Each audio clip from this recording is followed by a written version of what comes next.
किसी ने बड़े कमाल की बात कही है कि बदन मेरा मिट्टी का, सांसें मेरी उधार हैं, घमंड करूं तो किस बात का, यहां हम सब तो किराएदार हैं। नमस्ते, मैं हूं आरजे कार्तिक। एक बड़ी छोटी सी कहानी है और ये कहानी एक गुरुकुल में पढ़ने वाले शिष्य की, जिसका अंतिम दिन था गुरुकुल में।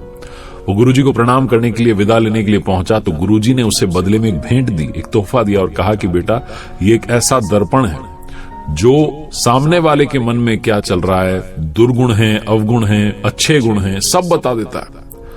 वो शिष्य बड़ा प्रसन्न हुआ कि गुरुजी ने तो बड़ी अनमोल भेंट दी है और उसे लगा कि सबसे पहले गुरुजी को ही देख लेते हैं कि कैसे दिखते हैं।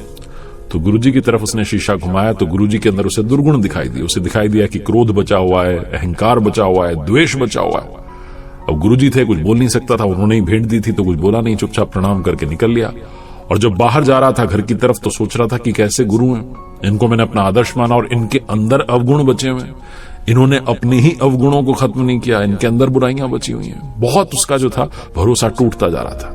रास्ते में उसे एक उसका पुराना दोस्त मिला तो उसे लगा कि दोस्त की भी परीक्षा ले लेते हैं। अब उसके पास में एक ऐसा हथियार आ चुका था, एक ऐसा दर्पण आ चुका था, मिरर आ चुका था, सामने वाले के मन में क्या चल रहा है पता कर सकते हैं। तो उसने अपने दोस्त को भी दिखाया कि भाई देखना एक बार अपना चेहरा, और उसके मन के भाव पढ़ लिए कि उसके अंदर भी बहुत सारी बुराइयां हैं, अवगुण हैं, काम, क्रोध, लोभ, मोह बचा हुआ है।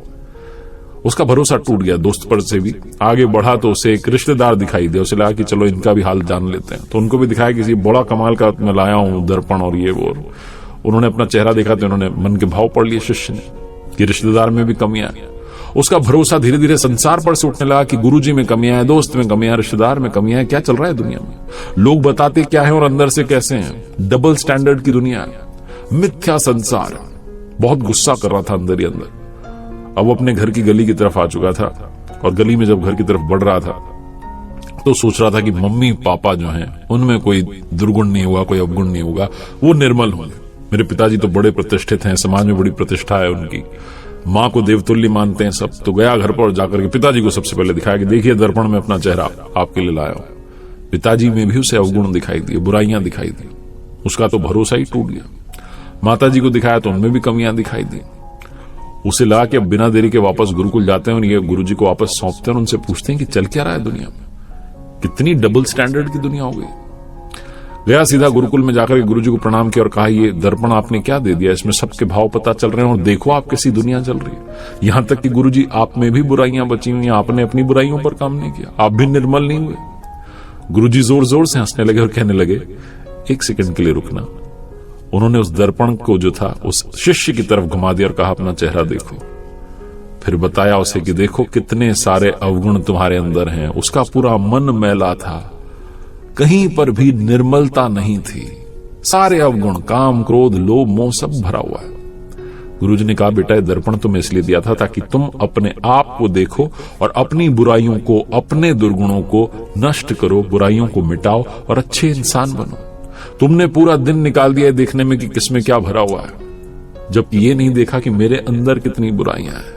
इस दुनिया में सब यही तो कर रहे हैं, दूसरे के अवगुण देख रहे हैं, दूसरे की बुराइयों पर डिस्कस कर रहे हैं, टाइम वेस्ट कर रहे हैं, बजाय कि अपने जो अवगुण हैं, जो अपनी बुराइयां हैं, उनको नष्ट करने में। हमें सबसे पहले अपने अंदर की कमियों को खत्म करना है। सब ऐसा करने लग गए तो दुनिया अपने आप निर्मल बन जाएगी। लेकिन दिक्कत यह है कि सब दूसरे में बुराइयां ढूंढ रहे हैं। यही ये कहानी सिखाती। किसी ने बड़े कमाल की बात कही है कि इंसान का क्या है, वो तो बोलकर निकल जाता है, सामने वाले इंसान को उस बात से निकलने में सालों लग जाते हैं। नमस्ते दोस्तों, मैं हूं आरजे कार्तिक। एक बड़ी छोटी सी कहानी और ये सच्ची घटना है। हमारे देश के मुख्य चुनाव आयुक्त रहे TN शेषन साहब अपनी आत्मकथा में लिखते हैं। उन्होंने बताया था कि एक बार हम छुट्टियां मनाने के लिए मसूरी जा रहे थे, उत्तर प्रदेश के रास्ते से जा रहे थे। परिवार मेरा साथ में था। तो पत्नी ने सड़क किनारे बाहर की तरफ देखा कि बया के घोंसले जो हैं पेड़ों पर लटक रहे हैं। तो उन्होंने इच्छा जाहिर की कि घोंसला जो एक लेकर के चलते हैं, 2 घोंसले लेकर चलते हैं, घर में सजावट के काम आएंगे। तो हमने अपनी कार रुकवा दी, ड्राइवर से कहा कि जाओ जाकर के घोंसला उतार लाओ। ड्राइवर गए बाहर और जाकर के उन्होंने देखा कि पेड़ की ऊंचाई काफी थी तो घोंसला उतारने में दिक्कत आ रही थी। तो सिक्योरिटी वाले जो थे साथ में उनसे कहा कि भाई आओ आप भी एक बार। वो भी गए। दोनों ने देखा कि पेड़ पर चढ़ना होगा तो बड़ा मुश्किल काम हो जाएगा, क्या किया जाए। तो आसपास नजरें दौड़ाई तो एक लड़का उन्हें दिखाई दिया जो कि भेड़ बकरियों को चरा रहा था। उसे आवाज देकर बुलाया कि इधर आओ लड़के। लड़का आया, उसे कहा ये घोंसला उतार दो। उसने कहा साहब मैं नहीं उतारूंगा, चला गया। फिर इनको लगा कि अजीब लड़का है, घोंसला नहीं उतार रहा। फिर बुलाया, इधर आओ, ये 10 रुपए लो, अब उतार दो। लड़के ने कहा साहब कहा ना मैं नहीं उतारूंगा। फिर से चला गया, भेड़ बकरी चराने लगा। इन दोनों ने आपस में डिस्कस किया कि क्या किया जाए, थोड़ा पैसा बढ़ा देते हैं। तो फिर से आवाज दी, बच्चे इधर आओ, 50 रुपए लो, अब उतार दो। लड़के ने कहा साहब आप समझ ही नहीं रहे हो, मैं आपसे कह रहा हूं मैं घोंसला नहीं उतार सकता, मैं उतारूंगा नहीं। बोले क्यों, तुम्हें पेड़ पर चढ़ना नहीं आता? बोले नहीं आता है, लेकिन मैं नहीं उतारूंगा, आप मुझे माफ करो। फिर चला गया। टीएन शेषन साहब देख रहे थे कि भाई आए क्यों नहीं लेकर के, छोटा सा तो काम है। तो खुद उतर के चले गए। पूछा क्या हुआ? बोले वो लड़का उतार नहीं रहा, हमने उसको 50 रुपए तक की बात कह दी। शेषन साहब कहते हैं एक बार और बुलाओ। बुलाया गया लड़का। टीएन शेषन साहब ने कहा भाई 100 रुपए रख लो, उतार दो। उसने कहा नहीं उतारूंगा, आप मुझे 1000 रुपए दोगे तब भी नहीं उतारूंगा। फिर चला गया दौड़ के।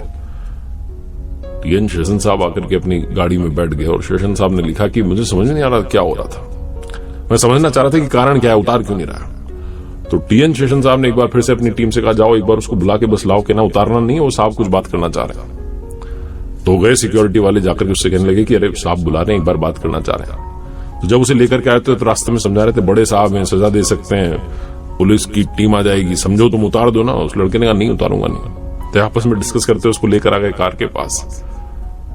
और शेषन साहब ने पूछा उससे बेटा बस ये बता दो कि उतार क्यों नहीं रहे हो, तुम्हें 1000 रुपए तक की बात हो जा रही है, तुम ये कह दे रहे हो कि 1000 में भी नहीं उतारूंगा, ऐसा क्या है घोंसले में? उस लड़के ने जो कहा वही इस कहानी का सार है। उसने कहा कि साहब मैं घोंसला कैसे उतार सकता हूं, शाम में जब चिड़िया आएगी और अपने बच्चों को नहीं पाएगी तो उस पर क्या बीतेगी, आपने ये नहीं सोचा। ये बोलकर के लड़का चला गया।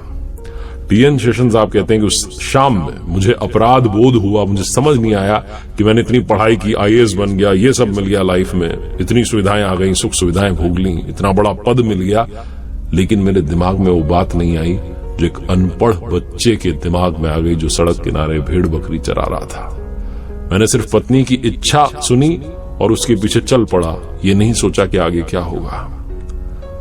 जो शिक्षा है कई बार वो भी आपको नहीं समझा पाती, संस्कार जो बात समझा देते हैं वो कई बार शिक्षा से भी समझ में नहीं आती। इसलिए संस्कार की वैल्यू करना शुरू कीजिए, अपने घर में अच्छे संस्कार लाना शुरू कीजिए, अच्छे संस्कारों के साथ आगे बढ़ना शुरू कीजिए। और जैसा मैंने कहा कि आपकी वाणी से कभी किसी को चोट ना पहुंचे, आपके व्यवहार से कभी किसी को चोट ना पहुंचे, इस बात का ख्याल रखिए कि इंसान का क्या है, वो तो बोल के चला जाता है, सामने वाले को उस बात से निकलने में कई साल लग जाते हैं। तो ऐसा कुछ मत बोल देना जिसकी वजह से सामने वाला परेशानी में रहे। एक बार फिर से वही बात कर दिखाओ कुछ ऐसा कि दुनिया करना चाहे आपके जैसा।